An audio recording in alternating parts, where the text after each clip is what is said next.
Do we need an office to push those goals? Because we've got the Ministry of Women Affairs, for instance. We've got the Ministry of Youth and Sports Development. These are the ministries that, for instance, should begin to push the achievement of some of these goals. Well, we had an office for the Millennium Development Goals, and that will naturally transition to the Office for the Sustainable Development Goals. We understood that in October they had started the process of making that transition. But we tend to work hand in hand with the UNDP, United Nations Development Programme Office, and they've had a change of guard in terms of their country manager. So that could be a reason why things have been slow on that end. But we do need an office. And yes, you're right, all the ministries should be involved in the implementations of these goals. All state governments should be involved in the implementation of these goals.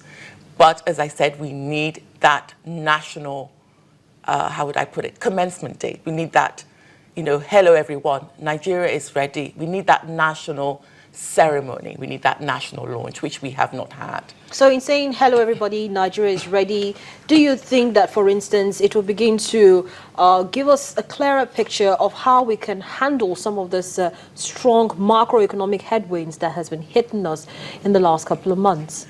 The Sustainable Development Goals has a very clear agenda for economic growth, and that's outlined in Goal 8, the 8th goal. It talks about boosting local production for export, which is something that is been very heavily pursued by the presidency and the government. So, as I said, if we were able to just sit down and say, let's look at these goals and see, you will see that everything that we need to implement to push our economy forward is outlined right there. So what's a timeline? Let's look at a timeline, going forward now. If we look at a timeline of, say, what, in the next 6 months or in the next 1 year, if we begin to implement some of these goals, maybe goals 1 to 8, for instance, we can achieve some kind of equilibrium in the economy. I think the first step we need to take is to sit down and set up a national agenda for the Sustainable Development Goals. So that would be looking through the actual Vision 2020 document and aligning all the 29 thematic points raised there with the Sustainable Development Goals. Next step is to make sure that all the ministries are in line as to what they're doing in terms of Vision 2020 and the Sustainable Development Goals. If you can get that right, then we all will be working to the same roadmap. Because we cannot work out of sync and expect to see development happen. We have to work together, and we have to be working on the same roadmap, which isn't what's happening now. So, like a timeline is what I want. If you're saying, if we do that in the next 6 months, we could see a difference. If we do that in the next 1 year, we could see a difference. It would take a couple of months to actually get the national agenda aligned, I would say. It wouldn't take a couple of weeks. It's a huge document, and there are 169 targets. If we get that done, let's say, by the summer, I would expect to see some results 12 months down the line after the national agenda has been synced and sort of, disseminated amongst all the ministries and the governments, and everyone knows what they're supposed to be doing.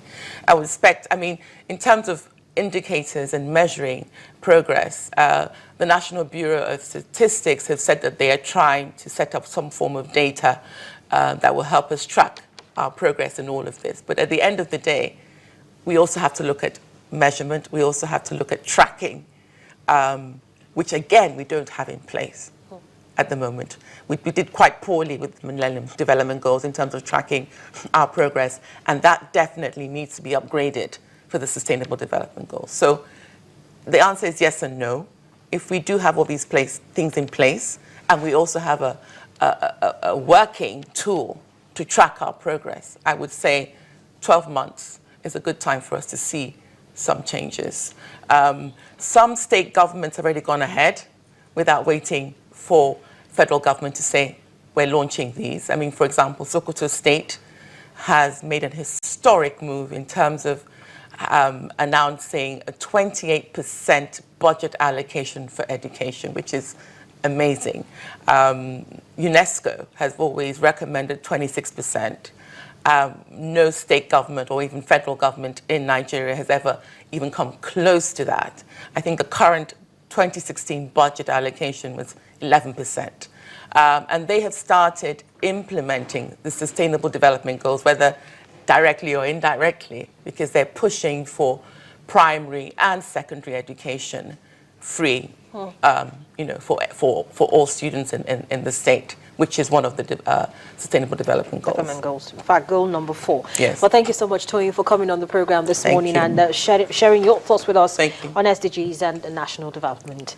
Toyin Olakonkwo is a development consultant, joins us on the program to share her thoughts on SDGs and national development. We'll take a look at what's going on at the Nigerian equities market. The market is already set in continuous trade, so is the market looking bullish, particularly as it ended on a very bright note last week? We'll talk to Rotimi Fakayejo, who is the CEO Enterprise Stockbrokers after now. Stay with us.